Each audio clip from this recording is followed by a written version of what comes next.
l'atmosphère de prière et d'adoration ce matin. La chorale, que Dieu bénisse abondamment. C'était puissant. Alléluia. Alléluia. Amen, amen. Ce matin, nous bénissons le Seigneur, le rendons de multiples actions de grâce pour le privilège qu'il nous accorde de nous tenir une fois de plus du haut de cet autel pour parler de sa part. Eh bien, le vendredi, je crois que c'était le vendredi 15, le mercredi plus tôt, j'étais avec vous ici. Vous avez prié pour nous, vous nous avez recommandé la grâce de Dieu et les prières adressées au Seigneur ont été exaucées. J'étais arrivé à Johannesburg le jeudi de la même semaine et Maestro, le frère Paul, était arrivé le samedi parce que lui, il avait pris la route. Et le dimanche, on a commencé le travail à l'église Siloé Ministry International que dirige le prophète Didier Mwamba. Le Seigneur nous a vraiment rendu utiles. La grâce de Dieu était là. Il y a eu beaucoup de témoignages, des vies qui ont été édifiées. L'onction prophétique était à l'œuvre et nous sommes reconnaissants envers le Seigneur par son Esprit Saint de nous avoir rendu utiles. Et nous bénissons le Seigneur pour le bon déroulement de Overflow. C'était très bénissant la semaine. Que le Seigneur, par sa grâce, restaure ses serviteurs, le berger Jonas Mwebe, son équipe, le pasteur David Riffin Luangomba, le pasteur Caleb Lombagna et moi-même pour sa bonne main sur nous. Et ce matin, par la grâce du Seigneur, je vous salue encore une fois, profitant de l'occasion pour saluer tous les internautes, que Dieu vous bénisse abondamment. Et je voudrais vraiment dire à toute l'église que vous nous avez vraiment manqué. J'ai fait 12 jours à Johannesburg, mais c'était comme si j'ai fait un mois. Et je me suis rendu compte que je vous aime sincèrement. C'est ça le problème avec le Congolais. Un Congolais, quand tu lui dis tu l'aimes, c'est compliqué. Il y a ton voisin que le pasteur venait de dire qu'il nous aimait sincèrement. Et je remercie tous ceux qui ont travaillé à notre absence. Que Dieu bénisse tous les ouvriers, la presse, le protocole, la chorale, l'intercession, le gagneur d'âme, le partenaire spirituel, le partenaire financier, ceux de la salubrité, tous les ouvriers du haut de cet hôtel. Recevez mes remerciements et ma gratitude. Que Dieu bénisse tous les administrateurs, maman Patti, maman Chantal, papa Carlos. Que Dieu vous bénisse abondamment. Alléluia. Et je te salue également, toi qui es attaché à l'église, pas au pasteur. Alléluia. Vous qui êtes attachés à l'église, que Dieu vous bénisse. Donc, tu n'as pas voyagé avec moi. Même quand j'ai regardé les photos, je te voyais toujours. Et toi que je n'avais pas vu dans les photos, que Dieu te bénisse aussi. Alléluia. Alors, ce matin, je vais commencer une nouvelle série d'enseignements.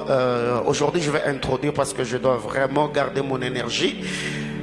Pour les cultes inaugurales ce matin, Kasumbalesa. Et j'introduis déjà qu'il y a des bus qui vont venir nous récupérer ici. Donc aller-retour c'est 15 000 francs seulement. Donc vous qui vous êtes enregistrés, aller-retour c'est 15 000 francs. Nous pouvons déjà nous préparer parce que déjà 11h30 il y aura des bus là dehors qui vont nous embarquer pour nous amener de l'autre côté. Donc vous avez vos 15 000 francs. Après ces cultes, vous pouvez voir maman Chantal. On va s'arranger afin que nous puissions descendre ensemble. Il y a déjà une très forte délégation de l'autre côté ce matin. J'ai même vu le message de papa Oscar Mungala qui m'a dit qu'il est déjà à Kasumbalesa depuis hier, attendant les cultes inaugurales. Waouh! Cette église, on est vraiment une armée. Alléluia. Alors, Matthieu chapitre 7. Et ça m'a vraiment encouragé encore ce matin de prêcher Jésus. Alléluia. Matthieu chapitre 7, du verset 15 au verset 27. Matthieu chapitre 7, 7e chapitre de l'évangile selon Matthieu, du verset 15 au verset 27. Merci, merci, merci, merci d'honorer la parole de Dieu, merci. Matthieu chapitre 7, du verset 15 au verset 27, si on peut lire ensemble, 1, 2, 3, go. Gardez-vous de faux prophètes, ils viennent à vous en vêtements de brebis, mais au-dedans ce sont de loups ravisseurs. Vous les reconnaîtrez à leurs fruits, caïtons de raisin sur des épines ou des figues sur des chardons. Tout bon arbre porte de bons fruits, mais les mauvais arbres portent de mauvais fruits. Un bon arbre ne peut porter de mauvais fruits, ni un mauvais arbre porter de bons fruits. Tout arbre qui ne porte pas de fruits, de bons fruits, est coupé et jeté au feu. C'est donc à leurs fruits que vous le reconnaîtrez. Ceux qui me disent Seigneur, Seigneur, n'entreront pas dans le royaume des cieux, mais c'est lui la seule qui fait la volonté de mon Père qui est dans le cieux. Plusieurs me diront en ce jour-là, Seigneur, Seigneur, n'avons-nous pas prophétisé par ton nom? N'avons-nous pas chassé les démons par ton nom? N'avons-nous pas fait beaucoup de miracles par ton nom? Alors je leur dirai ouvertement, pas en cachette, je ne vous ai jamais connu, retirez-vous de moi, vous qui commettez l'iniquité. C'est pourquoi quiconque entend ces paroles que je dis et les met en pratique sera semblable à un homme prudent qui a bâti sa maison sur le roc.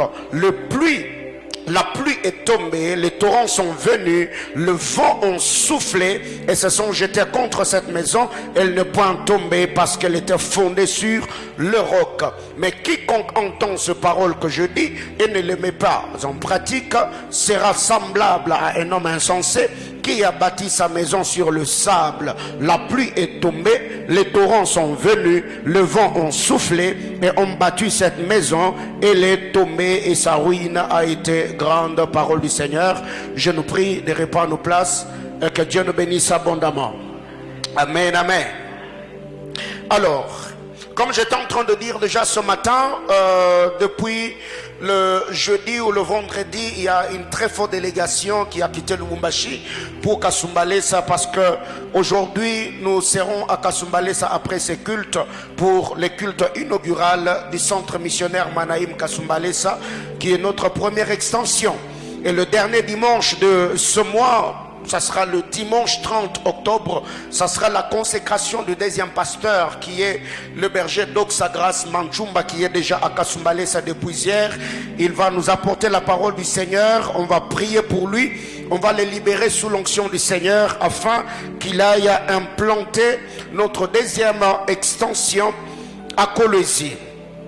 Bien-aimés dans le Seigneur, ce matin, comme vous l'avez vu sur le statut de quelques personnes, je vais ce mois d'octobre, par la grâce du Seigneur, partager la parole du Seigneur avec nous autour de notre thématique, l'art de bâtir.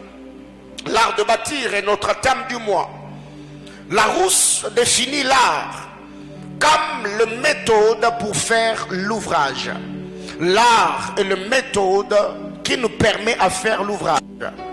Pour exécuter ou opérer quelque chose selon certaines règles.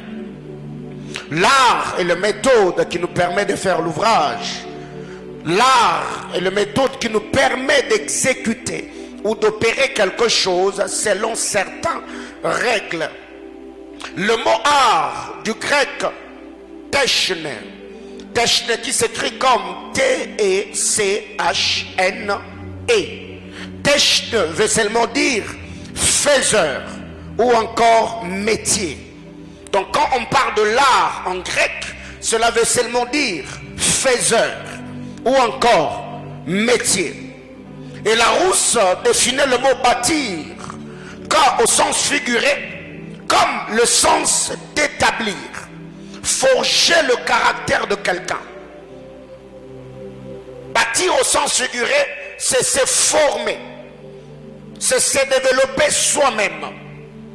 Bâtir au sens figuré, gérétaire, c'est établir, c'est forger le caractère de quelqu'un, c'est se développer soi-même.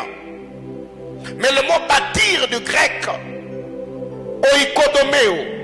Oikodomeo qui s'écrit comme je le dis, ou comme je viens de le prononcer. O-I-K-O-D-O-M-E-O. Oikodomeo veut seulement dire remettre en état. Oikodomeo veut dire rebâtir. Oikodomeo veut dire réparer. Oikodomeo veut encore dire édifier.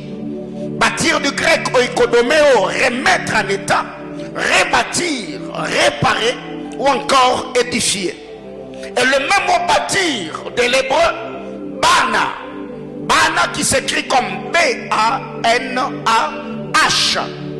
Bana veut seulement dire être rétabli, être formé, être élevé ou encore revêtir. Bien-aimé dans le Seigneur, ce qui est à retenir, c'est que quand nous donnons notre vie au Seigneur, nous ne donnons pas notre vie à Jésus pour avoir, mais nous donnons notre vie au Seigneur pour devenir. Nous ne donnons pas notre vie à Jésus pour avoir, nous donnons notre vie à Jésus pour devenir. Ce qui fait que quand vous lisez la parole de Dieu, dans Jean chapitre 1er, le verset 12, la Bible déclare à tous ceux qui l'ont reçu, à tous ceux qui croient en son nom, il ne leur a pas donné le pouvoir d'avoir, mais il nous a donné le pouvoir de devenir. Devenir qui? Pas d'abord devenir riche, pas devenir marié, pas devenir salarié, pas devenir roi, mais devenir d'abord enfant de Dieu, lequel ce n'est pas de la chair, ni du sang, moins encore de la volonté de l'homme, mais de la volonté de Dieu.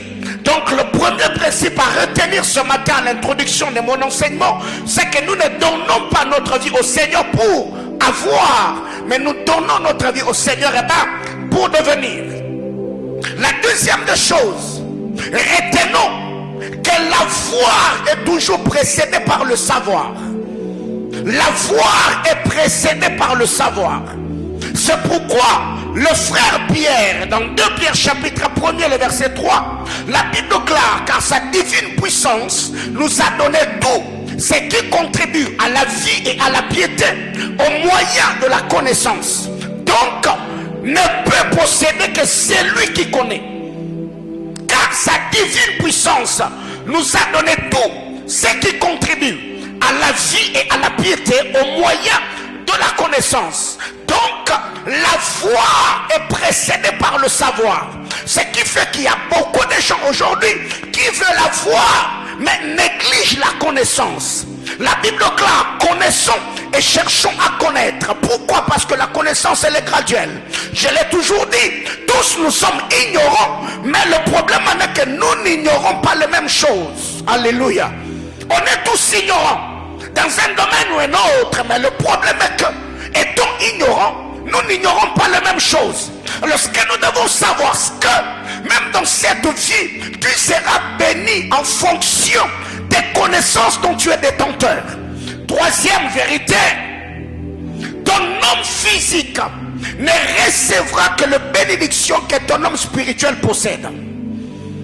Ton homme physique recevra la bénédiction que ton homme spirituel possède.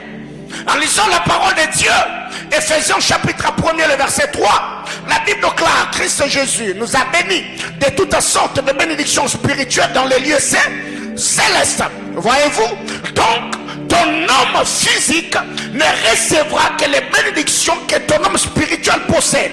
Ce que tu auras dans cette vie, c'est ce que le Seigneur t'a déjà donné dans le monde spirituel. Mais c'est ton obéissance, ta prière, ta communion, ton intimité avec le Seigneur qui fera à ce que les bénédictions spirituelles soient converties en bénédictions matérielles, financières, relationnelles, promotionnelles, ainsi de suite. J'entends quelqu'un me dire amen.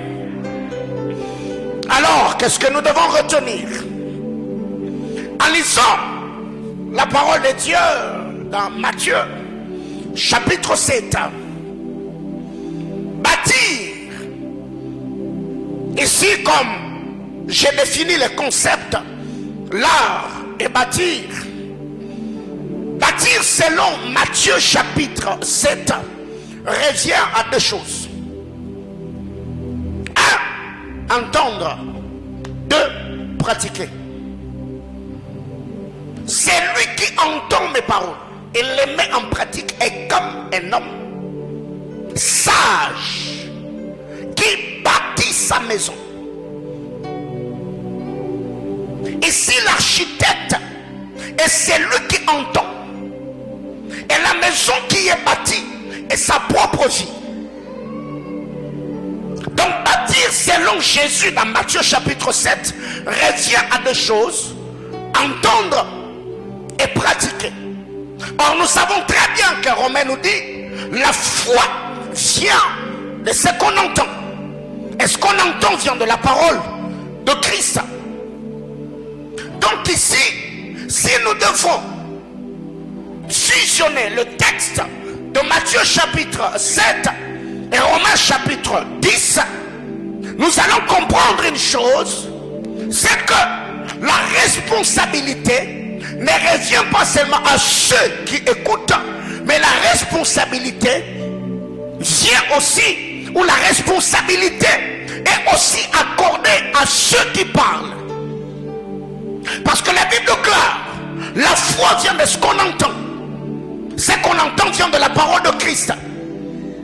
Comment croiront-ils si personne ne parle? Donc pour que la foi vienne, il faut que les hommes entendent. Pour que ces hommes entendent, il y a quelqu'un qui doit parler. Mais c'est lui qui doit parler. Il ne doit pas parler n'importe comment. Il doit bien parler afin que ceux qui entendent n'entendent pas un son confus, mais qu'ils puissent entendre un son clair.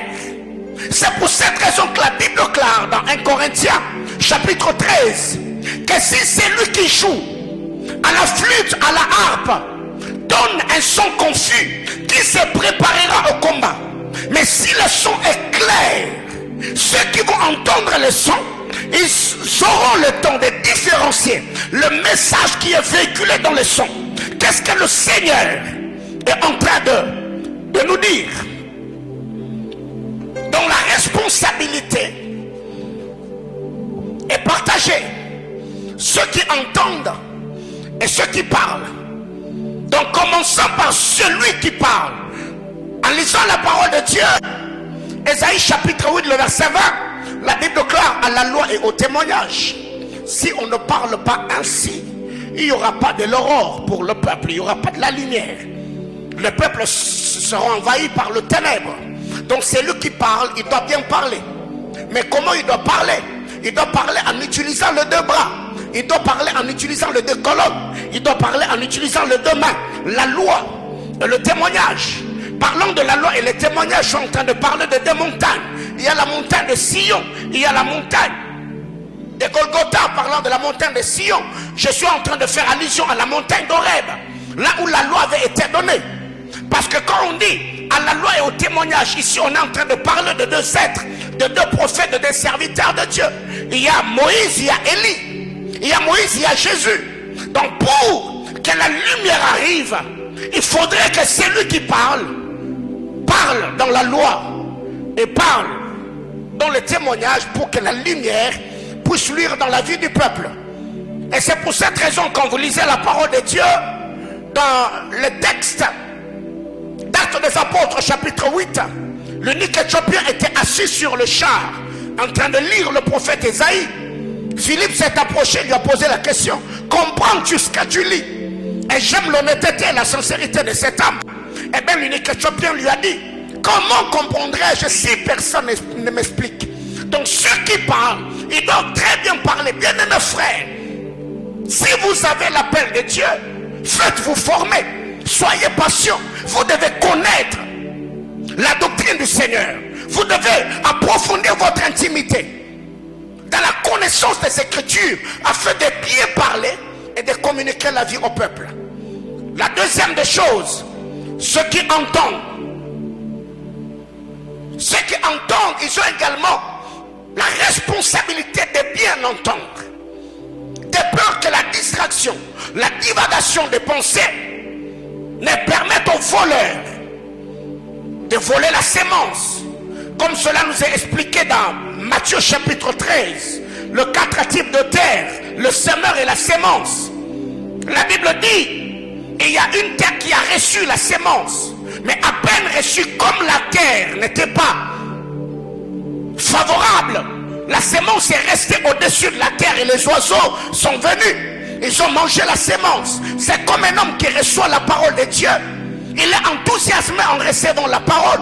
Mais comme la parole n'a pas trouvé de la place dans son cœur, quand les soucis, le stress, les angoisses, la réalité de la vie arrivent, cette personne, il perd la vie de Dieu en lui. Et en lisant la parole de Dieu, le frère Jacques nous dit, dans Jacques chapitre 1er, le verset 25, il nous conseille à ne pas être des auditeurs oublieux. Nous devons entendre la parole. Nous devons scruter les Écritures. Et par-dessus tout, nous devons mettre la parole entendue ou la parole comprise en pratique. Alors, qu'est-ce que nous devons retenir?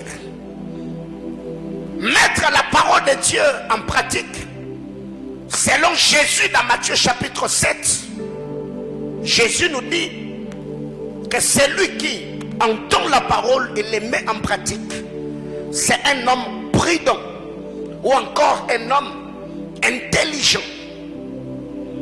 Et la prudence ou l'intelligence de cet homme le conduit à faire le choix. Et c'est quoi le choix qu'il fait? C'est de ne pas bâtir sa maison sur le sable. Sa prudence ou son intelligence est prouvée par le choix qu'il fait. Et c'est quoi le choix? Il a choisi de bâtir sa maison sur le roc. Bien-aimé dans le Seigneur, la sagesse, l'intelligence de cet homme n'est pas prouvée parce qu'il a entendu la parole. Non, cela est prouvé par le choix qu'il a fait. Il n'a pas bâti sa maison sur le sable, mais il a mis du temps en bâtissant sa maison sur le roc qui est Jésus-Christ, notre Sauveur. Car seule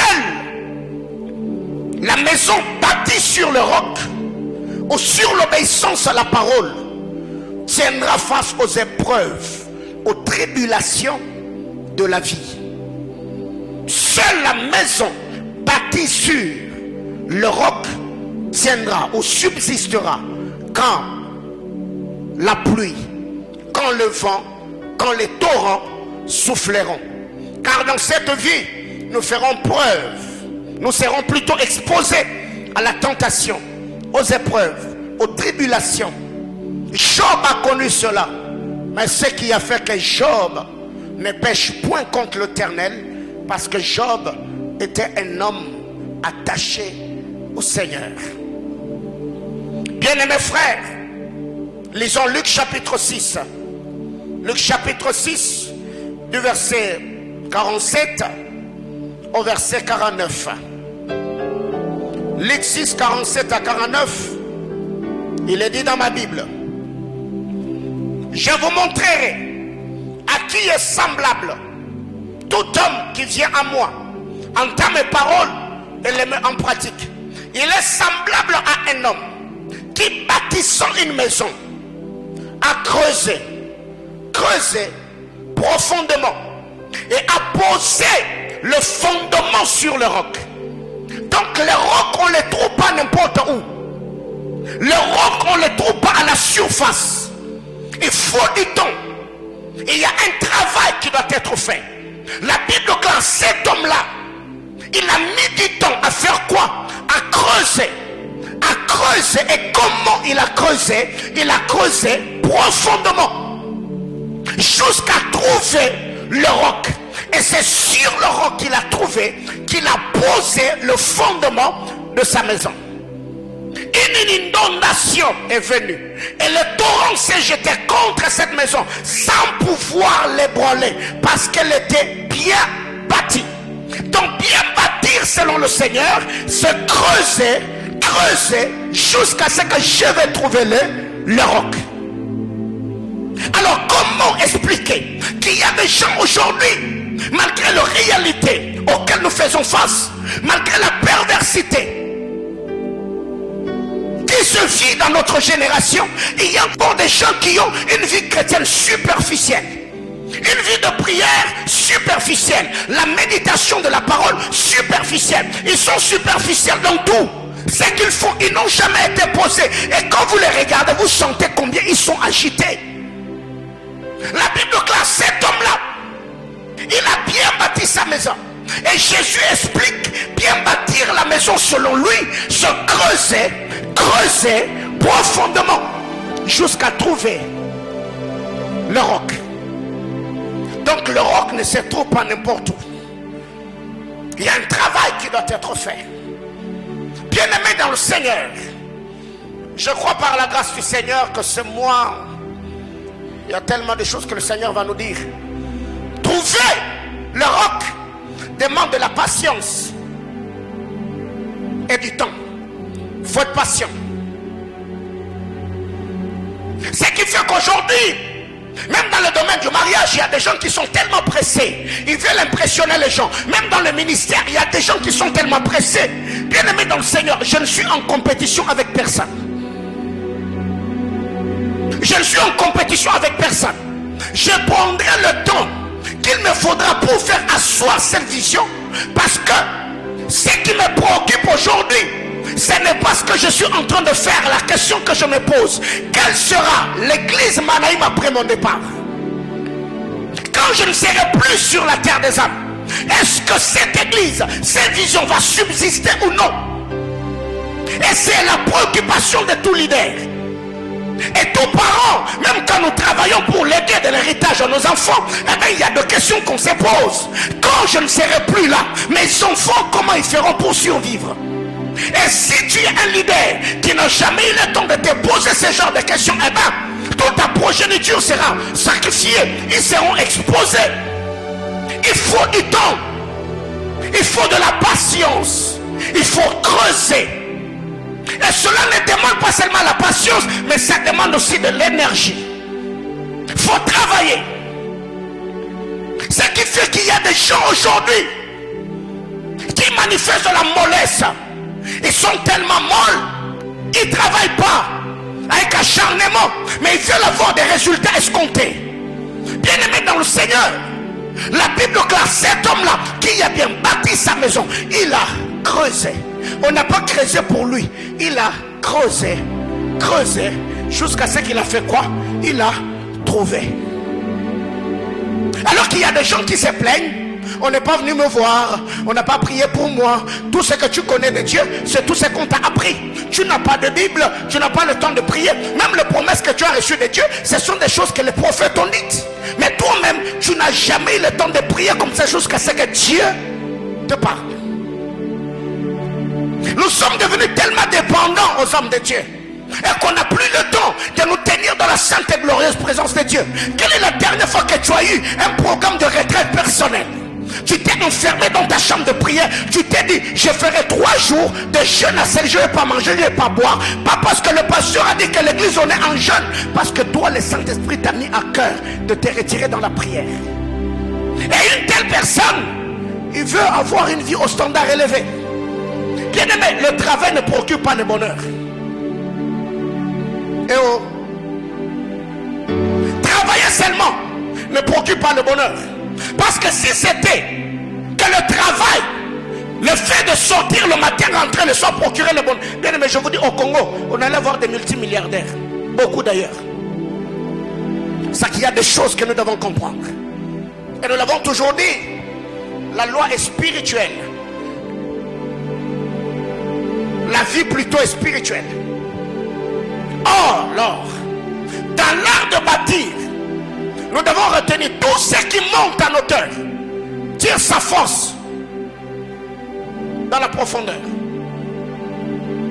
Dans l'art de bâtir, tout ce qui monte en hauteur tire sa force dans la profondeur.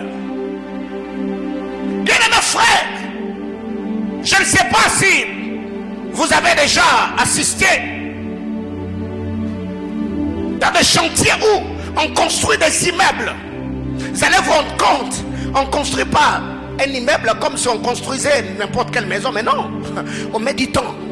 On met du temps, on va creuser. On va mettre moins long, on va veiller même sur le mélange du ciment. On ne va pas mélanger le ciment comme si on était en train de vouloir crépir une maison, mais non. C'est qu'il y a des choses que l'on doit respecter pour assurer la stabilité, la solidité et la durabilité de la maison. Tous ceux qui montent en hauteur puisent leur force. Alors il y a des gens ici, tu sens que tu as une grande destinée avec Dieu. Quand tu regardes l'agenda de tes promesses, oh my God, tu te dis, mais regarde comment tu vis. Regarde comment tu vis. Jésus-Christ, le Fils de Dieu, sur la terre des hommes, il savait qu'il avait 3 ans et demi de ministère. Il a mis 30 ans où lui-même était en train de se former. Après avoir pris le baptême, il est directement allé dans le désert, conduit par le Saint-Esprit. Il a prié, il a jeûné. Quand il est sorti, c'était quelqu'un d'autre. Et il y a des jeunes sœurs aujourd'hui, tu sens que Dieu t'a dit que qu'à la terre aux obala. Mais regarde comment tu vis. Aujourd'hui, on pense que la vie est photogénique. Ce qui fait qu'aujourd'hui, il y a plusieurs personnes qui pensent, parce que ton visage, quand tu prends des photos avec iPhone, c'est beau. Tu vas snapper, tu mets des trucs. Bien aimé, écoutez, la vie n'est pas le maquillage, ma soeur. Il faut te préparer. Chose étonnante, il y a des gens aujourd'hui qui prient pour le mariage, mais ils ne savent pas préparer.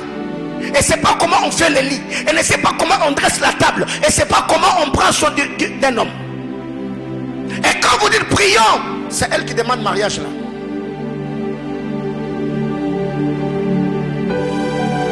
Bien-aimés frères, deuxième vérité dans l'art de bâtir, l'étude de la terre est importante.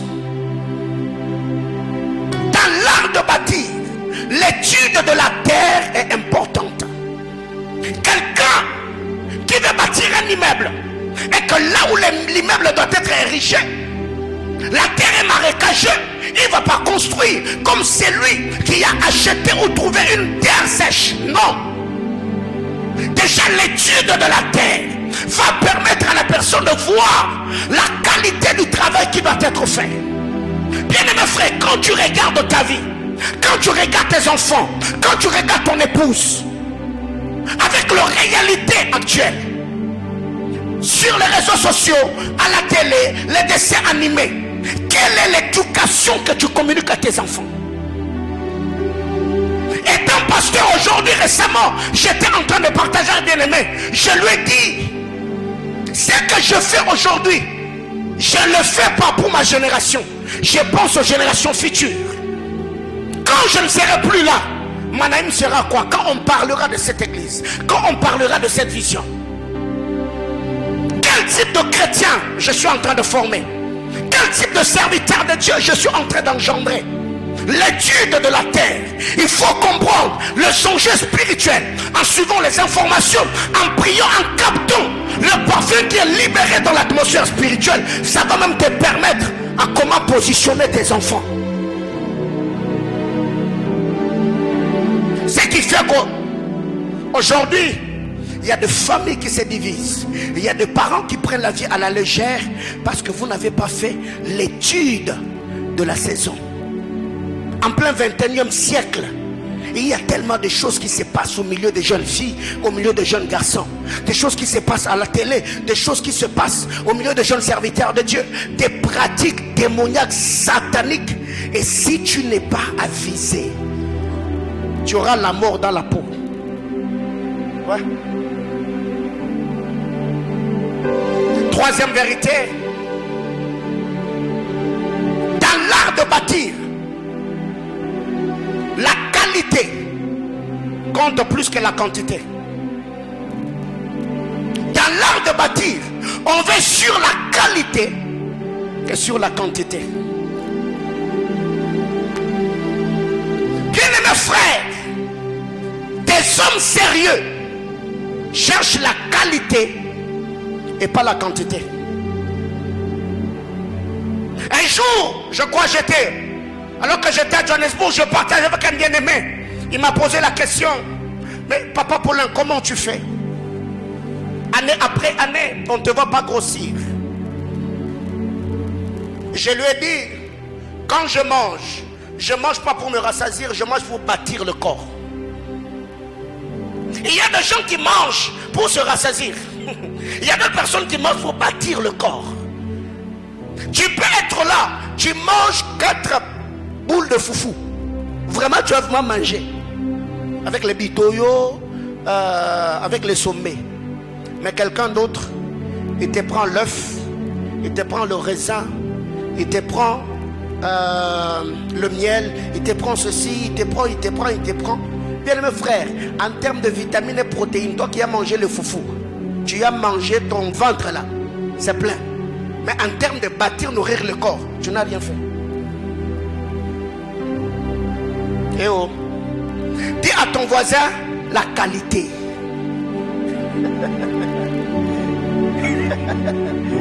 Voyez-vous? Alors, je ne cherche pas de fils en quantité, je cherche des fils de qualité. Pas des églises en quantité, mais des églises de qualité.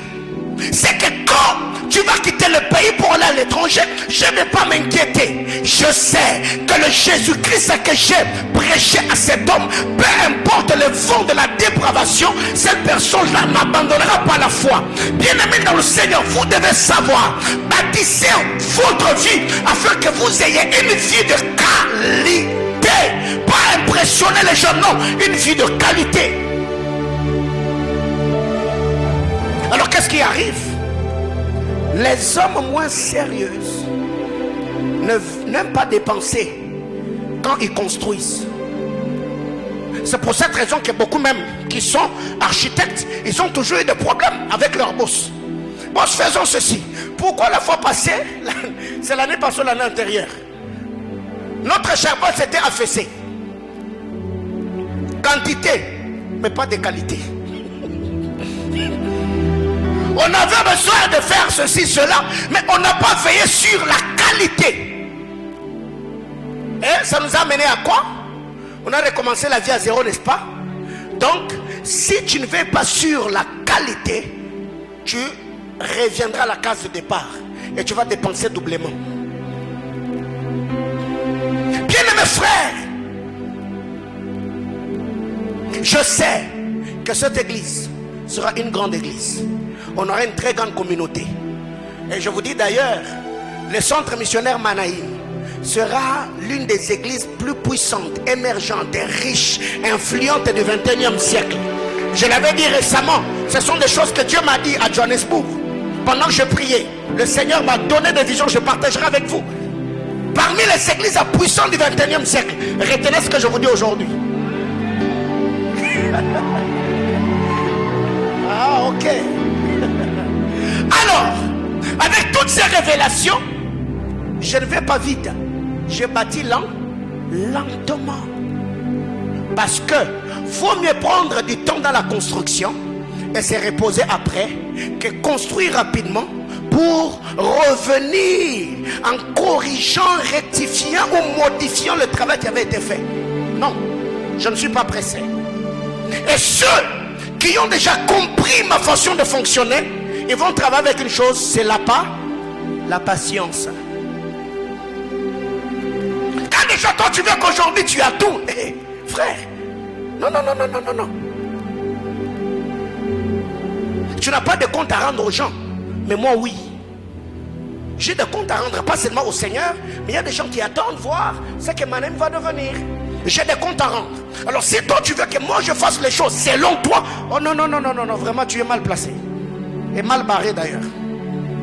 Je suis patient. Je bâtis calmement, lentement. Et je sais, peu importe le temps que ça nous prendra, j'aurai du repos. Je suis allé à Johannesburg. Je n'étais pas inquiet. Dimanche après dimanche, Jonas a prêché, Patou a prêché, Passion a prêché, Dox a prêché. J'ai trouvé l'église stable. N'est-ce pas? Dis à ton voisin patience. Il faut être un visionnaire. Il faut être un visionnaire. Je l'ai dit en passant. Quand on a commencé, il y a eu quelques bien-aimés. Oh non, papa, il prêche beaucoup, il ne se repose pas. Papa. Oh. Maintenant là, je peux laisser un mot. Dimanche après dimanche, les gens prêchent, ça ne m'inquiète pas. Pourquoi? J'étais en train de travailler pour mettre des bases. Dis à ton voisin, il faut avoir une vision. Dis-lui, on est dans l'art de bâtir.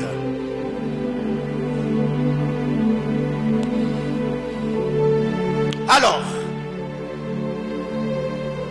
si je dois revenir sur le concept, je vous ai dit qu'aujourd'hui, je suis à mon introduction. Il faut comprendre le fond du siècle, comprendre la réalité. Avoir un mariage de qualité, ça demande du temps, le travail, la prière, avoir une vie de qualité, avoir des résultats escomptés, frère. Ce n'est pas seulement question de volonté, non. Tu n'es pas en compétition avec quelqu'un. Dis à ton voisin, tu n'es pas en compétition avec moi. Bien-aimé frère, ne débat pas pour prouver à quelqu'un que tu sais faire ou tu as quelque chose. L'homme est changeant. Si tu m'impressionnes aujourd'hui, demain, je ne serai plus impressionné par tes impressions d'hier. Je prends un exemple. Le frère Eli, il est très bien habillé ce matin, veste bleue, cravate, ses lunettes et tout. Si demain, je le vois avec cette veste, ça ne me fera plus ni chaud, ni froid parce que je l'ai déjà vu. Alors imagine-toi, toi ta vie s'est impressionnée. Alors que les autres sont en train d'économiser, toi tu vas embellir ta garde-robe. Et demain après-demain, tu vas te retrouver avec des vestes, des chaussures, des robes, des plantes, mais tu n'as pas de compte en banque. Est-ce qu'une telle personne est intelligente? Non. Alors combien d'entre nous aujourd'hui, bien aimé, l'église n'est pas un défilé de mode où chaque dimanche tu dois mettre de nouvelles chaussures, de nouvelles... Non! Fais ta vie.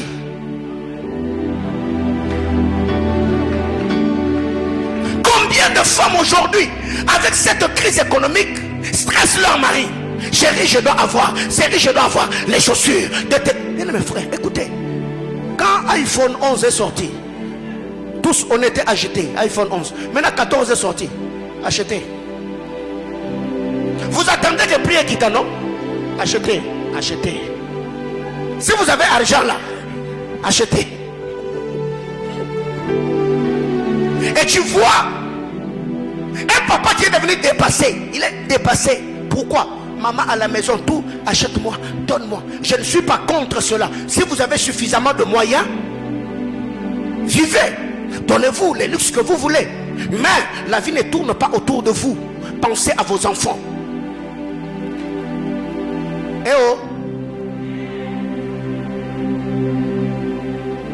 Ton mari gagne combien le mois?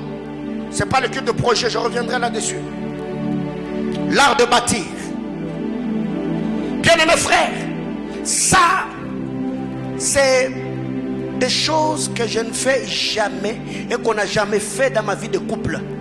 Nous nous contentons de ce que Dieu nous donne. On s'organise avec ce que Dieu nous donne. Je ne suis en compétition avec personne. Oh, tel pasteur, tel ministère, tel homme de Dieu. Frère, oyo simbakisi obele liboma pamba ya ofele. Tu vas compliquer ta vie pour rien. Frère, contente-toi de la vie que tu as, ma soeur. Contente-toi de la vie que tu as. Contente-toi des vêtements que tes parents t'offrent. Contente-toi de cela. Ça s'arrête là. Et si ces choses ne sont pas prêchées dans nos églises, nous aurons la génération des hommes et de femmes qui veulent la vie prête à porter. Ils ne veulent pas travailler. Ils ne savent pas économiser, ils ne savent pas investir, ils ne savent pas payer le prix pour embellir leur destinée, mais ils veulent à peine finir les études, à peine il a un bureau climatisé ou il a un ordinateur, parce qu'il est licencié en. Il a quitté l'UNILU avec mention grande distinction. Qui t'a dit, parce que tu es intelligent à l'université, que tu seras intelligent dans la vraie vie?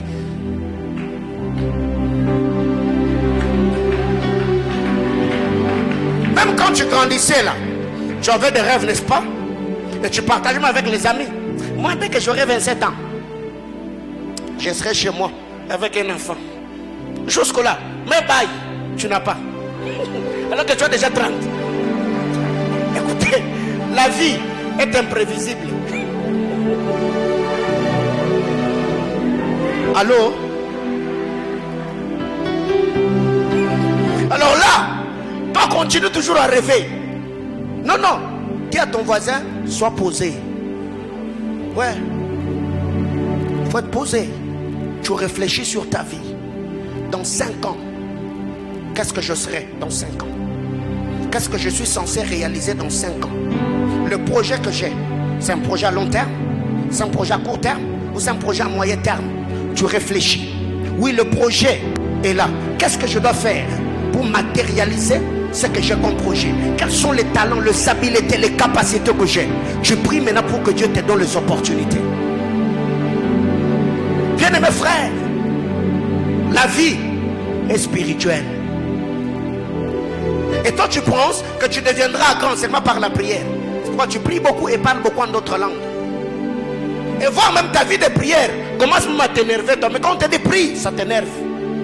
Parce que toi tu as cru que gagner la vie là, c'est prier. L'art de bâtir. Alors, en lisant ou en définissant les concepts, bâtir, c'est établir. Comme j'étais en train de le dire tantôt, bâtir, c'est établir. Bâtir, c'est forger le caractère de quelqu'un. Bâtir, c'est se former. Bâtir, c'est se développer. Bien-aimés frères, ici, ce que j'ai aimé, c'est que dans la définition, au sens figuré du mot bâtir, on n'a pas d'abord commencé par le développement de soi, ou encore le fait de forger le caractère de quelqu'un. La Bible déclare, bâtir, c'est établir. C'est d'abord l'établissement spirituel qui nous permet ou nous permettra de nous positionner dans la vie physique. Ce qui fait que quand Jésus a appelé les 12, il a dit, je suis dans Marc chapitre 3, le verset 14 et le verset 15. La Bible déclare, il appela les 12 pour les avoir avec lui. Il établit 12. Après avoir appelé, il les a établis. La loi de l'établissement spirituel est une loi importante. Parce que dans cette vie, les tempêtes, le vent, le pluie, le marais peuvent s'élever. Mais si tu n'as pas été établi, frère, les vents peuvent t'emporter. Même dans le travail, tu peux avoir des secousses. Tu peux être secoué. Pourquoi? Parce que le diable, par moment, quand il vient, il viendra mettre la pression. Dis à ton voisin que Dieu t'établisse. Jésus a dit, je vous ai choisi. Après vous avoir choisi, je fais quoi? Je vous ai établi afin que vous alliez et que vous portez de fruits et que votre fruit fasse quoi? Demeure. Mais Jésus est intelligent. Jésus est un homme spirituel.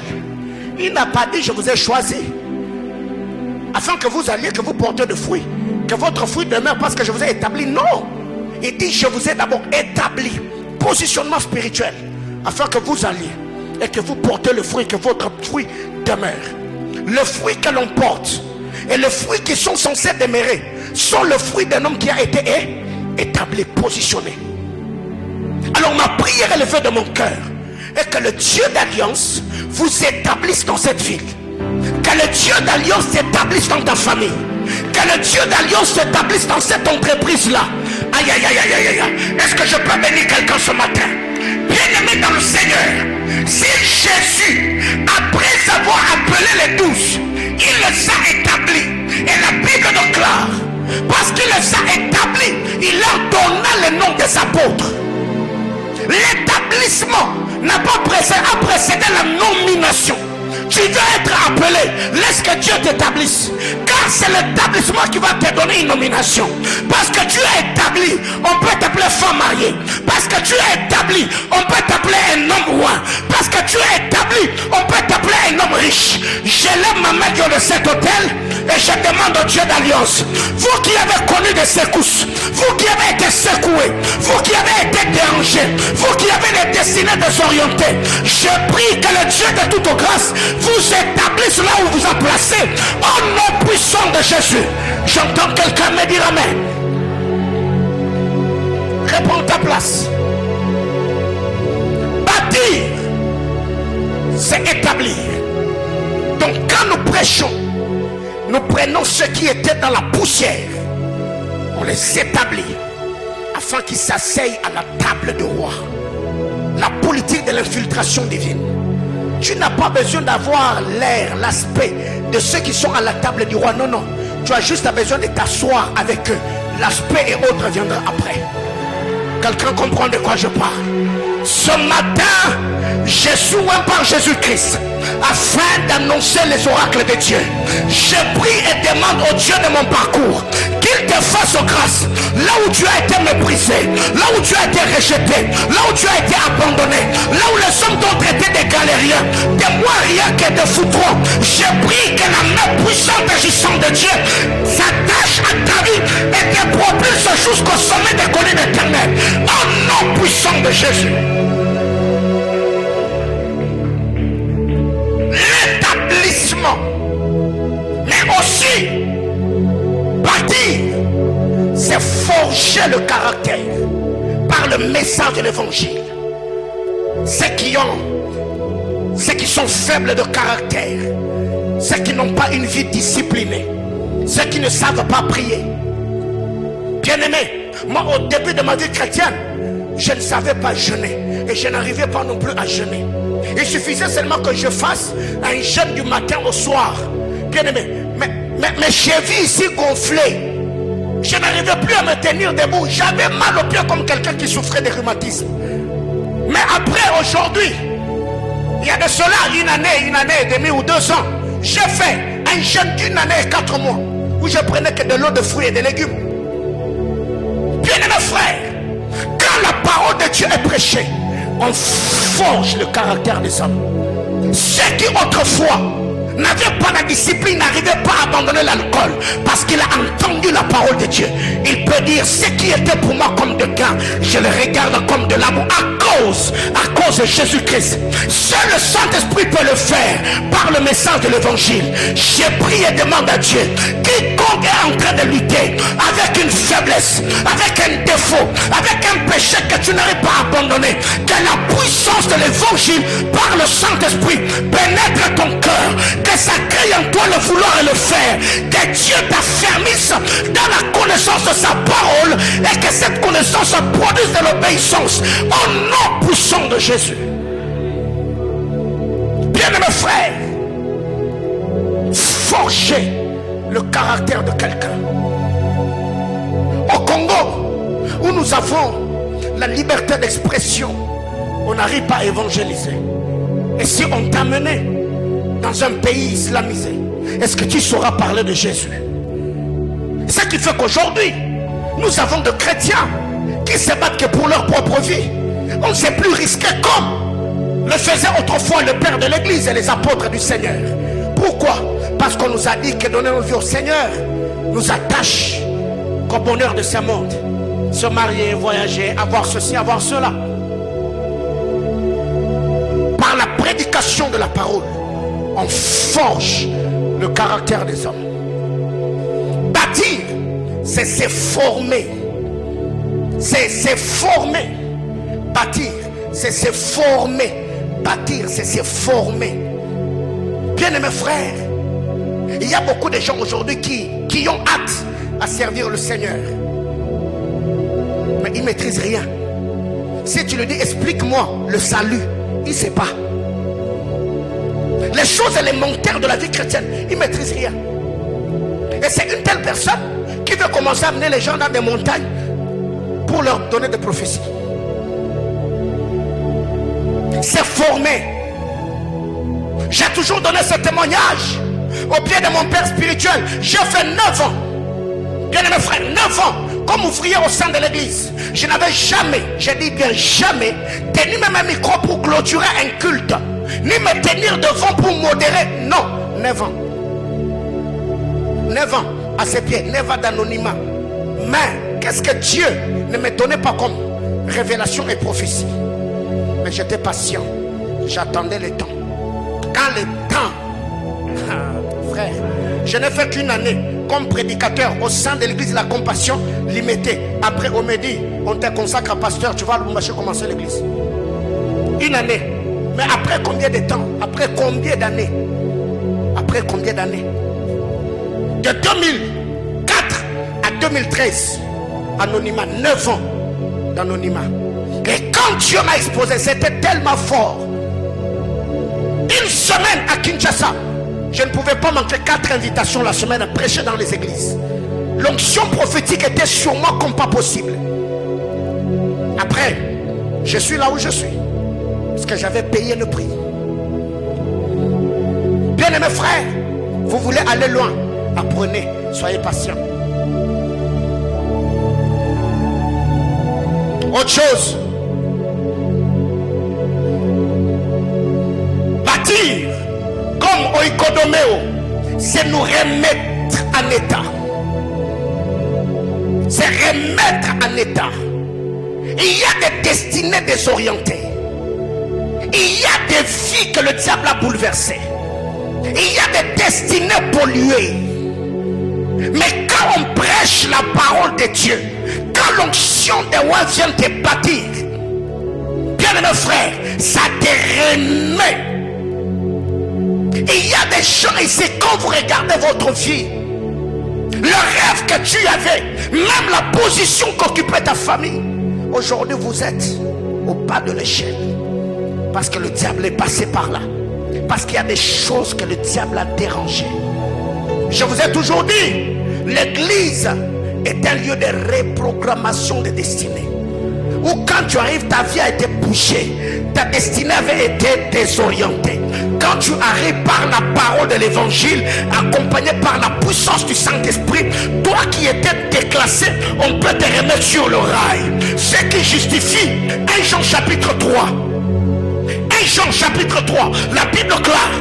Quand 3 Jean plutôt chapitre 1er, quand l'apôtre Jean arrive, il regarde la vie de Gaius et dit non, la vie que tu as ne reflète pas ce que le Seigneur m'a dit. Alors Gaius, je souhaite maintenant que tu prospères à tous égards et sois en bonne santé comme prospère l'état de ton âme.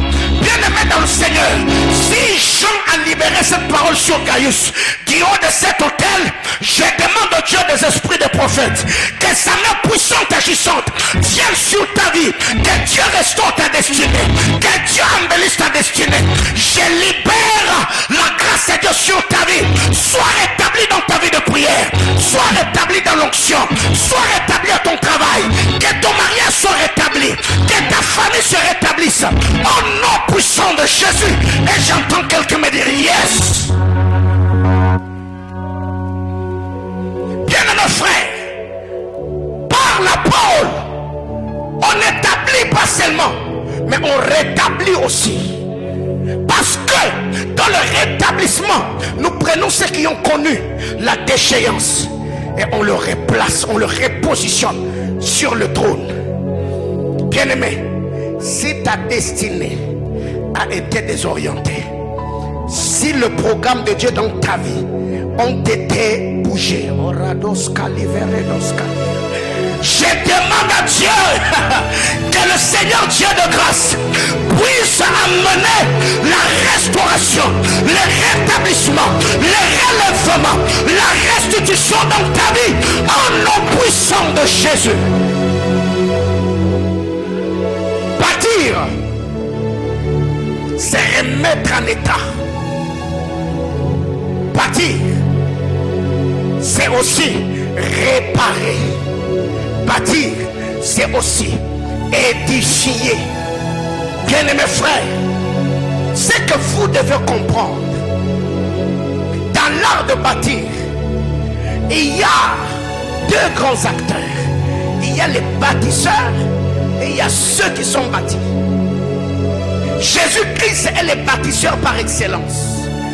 Et le ministre de la parole sur terre, il est aussi un bâtisseur de remplacement. Ce qui fait que Dieu est celui qui bénit. Isaac est celui qui a la parole de la bénédiction. Rebecca est celle qui prépare et qui sait habiller Jacob pour que Jacob se tienne devant Isaac pour recevoir ce dont il a besoin. Dieu est celui qui bénit. Paulin est celui dans la bouche de qui Dieu a mis la parole de bénédiction. Paulin est celui aussi qui habille par la parole de l'évangile. Afin que quand tu te tiendras devant Dieu, que Dieu ne te voie pas comme Esaü.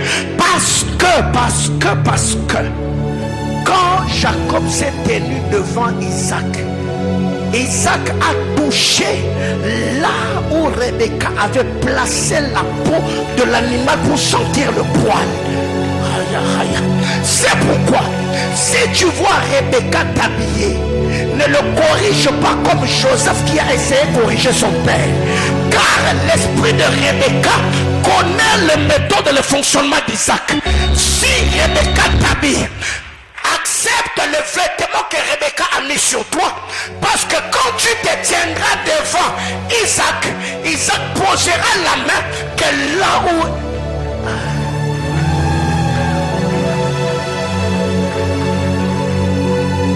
Dans l'art de bâtir, plusieurs retardent leur destinée en se plaignant. Ça fait mal, vous mettrez durement. Je ne suis pas compris. Non, non, c'est Rebecca qui t'habille. Il te dira, tourne-toi comme ça. Lève ta main droite, lève ta main gauche, écarte un peu la jambe droite. Non, non, je sais ce que je suis en train de faire. Parce que si tu ne veux pas que je t'habille, eh bien la bénédiction que tu cherches, tu ne l'auras pas. Il faudrait accepter le style vestimentaire que Rebecca t'impose afin que le parole de grâce vienne sur toi. Du haut de cet autel, mon Dieu, était en train de dire à Dieu que tous ceux par la grâce de Dieu qui reconnaissent notre ministère, qui croient en notre onction, que la main du Dieu que je sers vienne sur vos vies, que Dieu vous prenne de là où vous êtes et vous place au sommet des collines éternelles. Ce matin, je viens ouvrir le dépôt de la grâce, que la bénédiction éternelle se répande sur vos vies de la même manière que Rebecca se portait garant en disant à Jacob, si ton père va te maudire, que la malédiction vienne sur moi. C'est pourquoi ce matin, je m'appuie sur l'alliance du Dieu de mes pères, engageant mes alliances, engageant le sacrifice, engageant mes efforts, priant que le Dieu d'alliance fasse du bien à quelqu'un cette saison. J'entends quelqu'un me dire yes.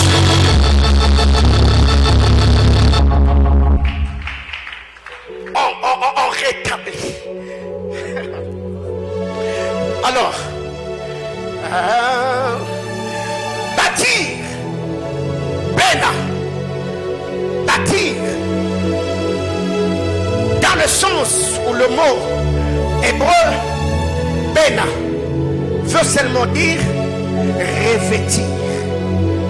Pourquoi revêtir? Car il y a des âmes qui ont été dévêtues. Il y a des destinées qui ont été dévêtues. Bien aimé, ça c'est ce que Dieu a fait dans le jardin d'Éden. Quand il arrive, il dit, Adam, où es-tu? Adam, tu avais un vêtement, le vêtement de la gloire, le vêtement de la domination. Mais je ne te vois pas. Adam, tu es où? Adam dit, j'ai entendu ta voix, je me suis caché. Mais tu t'es caché, qu'est-ce qui s'est passé? As-tu touché à l'arbre défendu? Adam dit, oui, la femme que tu as mise à mes côtés m'a séduite.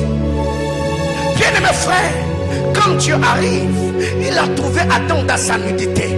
Le Seigneur a pris l'animal prophétique, Dieu l'a tué, il a pris la peau. Écoutez, quand le diable dévêtue quelqu'un, l'homme va chercher les méthodes, le moyen de stratégie afin de pouvoir embellir sa nudité pour donner l'impression que ça va, alors qu'au-dedans de lui ça ne va pas. Adam, quand il a péché, la Bible déclare, il a pris le feuille de figue, il s'est couvert le rein. Mais quand Dieu est venu, La Bible déclare, le Seigneur a pris la peau de l'animal. Bien aimé, c'est le Seigneur qui a le vêtement adéquat qui peut te permettre à tenir face aux intempéries. Oh mon Dieu, j'étais en train de dire à quelqu'un, le fait de figue, si tu t'exposes au soleil, ça peut sécher.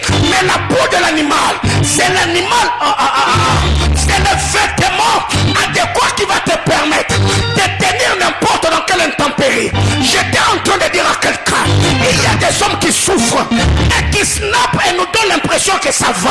Il y a des gens qui sont ronchés dans leur cœur, mais même quand ils prient, il te fait voir que ça va. Non, c'est un Adam qui servit un vêtement, une carapace pour que les gens ne découvrent pas.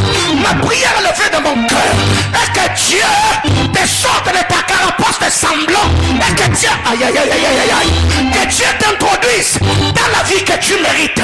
J'étais en train de dire à quelqu'un, il y a une sœur ici qui a organisé le mariage des autres et donne l'impression d'être épanouie, mais elle se pose la question, jusqu'à quand on organisera aussi pour moi? J'étais en train de dire à cette sœur, il est grand temps que ce que tu as fait pour les autres, qu'on le fasse aussi pour toi, parce que la Bible déclare, c'est lui qui arrose.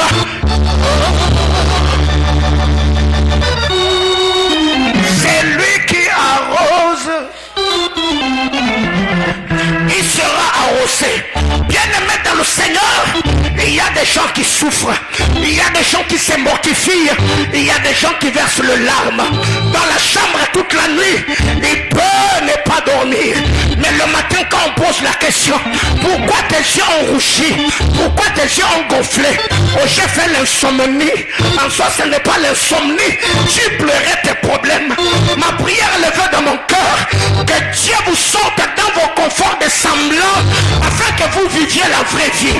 Il y a un frère ici, par moment quand tu es avec les amis, tu leur parles, tu amuses, tu commentes pour que ça fasse beau, mais quand tu es face à toi-même, il y a des questions que tu te poses. J'étais en train de dire à quelqu'un, de la même manière que le Seigneur en arrivant, il a enlevé le vêtement saisonnier d'Adam pour lui donner le vêtement qu'il méritait. Je demande à Dieu que Dieu vous sorte de tout le confort de vos semblants et vous donne la gloire que vous méritez. J'étais en train de dire à quelqu'un, la femme de Potiphar a déshabillé Joseph, mais Pharaon a habillé Joseph. Le frère de Joseph l'ont déshabillé, mais Potiphar l'a habillé.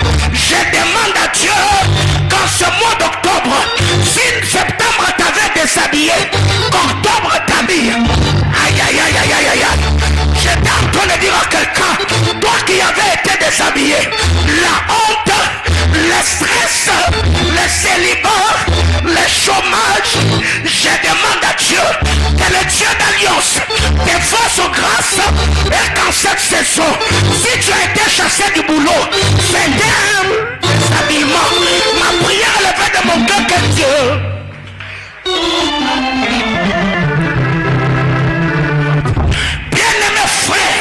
je voudrais dire à quelqu'un, les vêtements de Jacob, ses fils peuvent les prendre.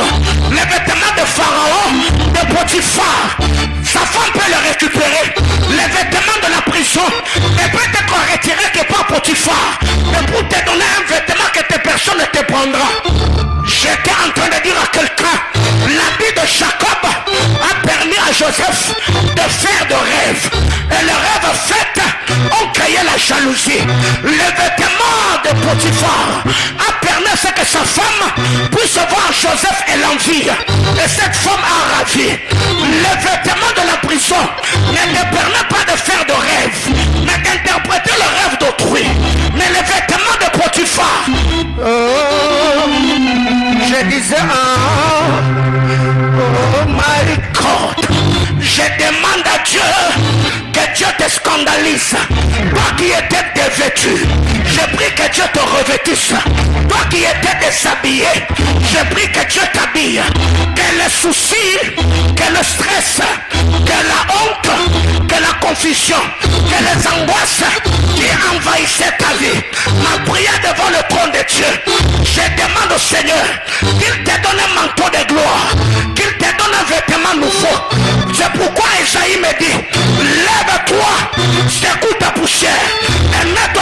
siège. J'étais en train de commander la destinée de quelqu'un. Que Dieu te ramasse de la poussière là où tu es. Qu'il te donne un trône là où tu vas siéger. Là où tu vas dominer. Là où tu vas régner. Bâtir, se revêtir. Soyez revêtis. Soyez habillés. Soyez embellis par la grâce et la faveur du Seigneur. Au nom de... Ouvre-moi Genèse. Ouvre-moi Genèse. C'est le premier culte du mois. Je libère la bénédiction sur toi pendant 5 petites minutes et on prie, on clôture le culte. Genèse, chapitre 1er, chapitre 8, du verset 1er au verset 5. Oh my God. Genèse 8, 1 à 5, la Bible déclare, Dieu se souvient de Noé, de tous les animaux et de tout le bétail qui était avec lui dans l'arche. Et Dieu fit passer un vent sur la terre. Et les eaux s'apaisèrent. Les sources de l'abîme et les églises des cieux furent fermées. Et la pluie ne tomba plus du ciel. Les eaux se retirèrent de dessus la terre, s'en allant et s'éloignant. Et les eaux diminuèrent au bout de 150 jours. Le 6e mois, du 10e jour du mois, l'arche s'arrêta sur la montagne d'Ararat. Les eaux allèrent en diminuant jusqu'au 10e mois. Le 10e mois, le premier jour du mois, apparurent les sommets des montagnes. Aïe, aïe. Je voulais bénir quelqu'un en ce mois d'octobre. La Bible déclare, Dieu se souvient de Noé, de tous les animaux. À ma père, Manaïm est notre arche. Souviens-toi de Noé et de tous ceux qui sont avec lui. Je prie Dieu de cet hôtel, que Dieu se souvienne de moi et se souvienne de tous ceux qui sont avec moi. Tu es dans cette église, tu es dans cette juridiction, tu es dans cette alliance. Même vous qui êtes connectés sur internet, de la même manière que Dieu s'est souvenu de Noé, je prie que Dieu se souvienne de vous. La Bible déclare, les sources de l'abîme et les églises des cieux furent fermées. Je me tiens ici, je commande aux portes des malheurs dans vos vies, les portes qui étaient ouvertes, par lesquelles la maladie, la pauvreté, l'instabilité, l'échec, le chômage étaient entrés. En ma qualité de prophète de Dieu, comme Élie qui ferma le ciel, je prie que les églises des cieux se ferment. Dans cette église, nous avons prié plusieurs fois et arrêté la pluie. Si la pluie par la prière pouvait être arrêtée, et on est cet hôtel, je décrète et déclare que toutes les églises des cieux se ferment, que les portes par lesquelles Satan avait attaqué se ferment. Les eaux se retirèrent, s'en allant et s'éloignant. Je prie que tes problèmes se retirent, que tes problèmes s'éloignent. Je lève ma main et demande à Dieu que tes eaux, les eaux de la maladie, les eaux du chômage, les eaux du célibat, les eaux de pleurs, les eaux de larmes, je demande à Dieu que les eaux se retirent, que tes eaux s'éloignent, que tes eaux diminuent. La Bible déclare, les eaux allèrent en diminuant, de la même manière que la famille de Saïl allait en diminuant et celle de David allait en croissant. Je prie que tes eaux diminuent, que ta vie croisse. Tous les eaux qui t'avaient submergé, tous les eaux qui rongeaient ta vie, je demande à Dieu, plus les eaux vont diminuer, plus ta vie va monter, plus tes eaux diminuent, plus ta tête va sortir, plus tes eaux diminuent. Aïe aïe aïe aïe aïe aïe aïe aïe. Les eaux diminuent. Il est dit au 10e mois, apparu le sommet de montagne. Bien-aimés frères, Quand elles ont diminué, les sommets des montagnes apparaissent. La receva. Britannia leva. Rasunia de la Soveca. Je commande. Je parle au saut. Sort de méchanceté. Sort de pauvreté. Sort de chômage. Sort de maladie. Sort d'instabilité. Sort de cette vicieux. Retirez-vous et éloignez-vous de la vie de mon frère. Éloignez-vous de ma famille. Éloignez-vous de mes affaires. Éloignez-vous de mon ministère. Éloignez-vous de mon onction. Je demande que le sommet des montagnes paraisse de la même manière. La diminution des eaux amenèrent l'arche au sommet de la montagne d'Ararat. Les problèmes qui t'arrivent ne viennent pas pour te tuer, ne viennent pas pour te déstabiliser. Ça te fera monter. Plus le problème se retire, plus ta vie prendra de l'ascension. Plus le problème, aïe aïe aïe aïe aïe aïe. Yes, ça. Parle à Dieu. Dis aux autres, les eaux qui sont venus ne sont pas venus pour me détruire. Les eaux sont venus pour me placer au sommet de la montagne d'Ararat. C'est là ma destination. Yes, parle à Dieu. Prie le Seigneur. Dis à Dieu, à mon Père, que les eaux se retirent, que les eaux s'éloignent. Il y a des problèmes dans ton foyer. Il y a des problèmes dans ta maison. Il y a des problèmes dans le travail. Parle aux eaux. Dis aux eaux. Oh, retirez-vous. Oh, éloignez-vous. Oh, diminuez-vous. Que les sommets des montagnes paraissent. Que les sommets des montagnes paraissent. Yes.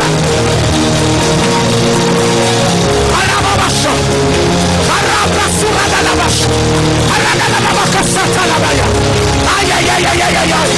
Je sens la colère de Dieu dans ce culte. Je sens la présence de Dieu dans ce culte. Parle aux eaux. Commande à tes eaux. Commande à tes eaux. Église des cieux. Fermez-vous.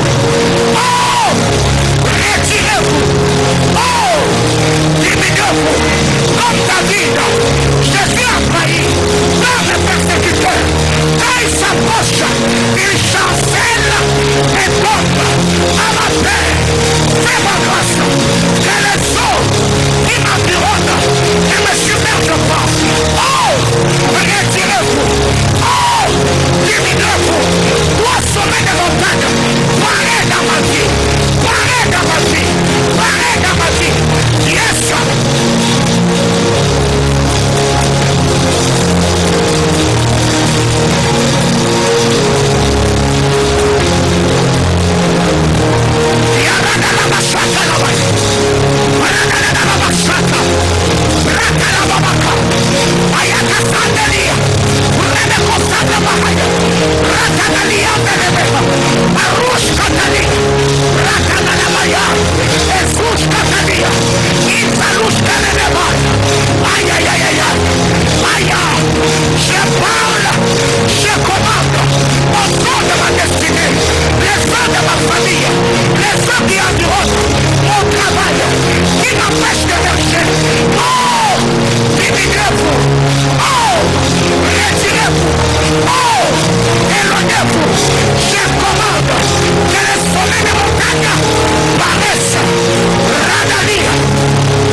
Samba Lola, Natoma Lolo,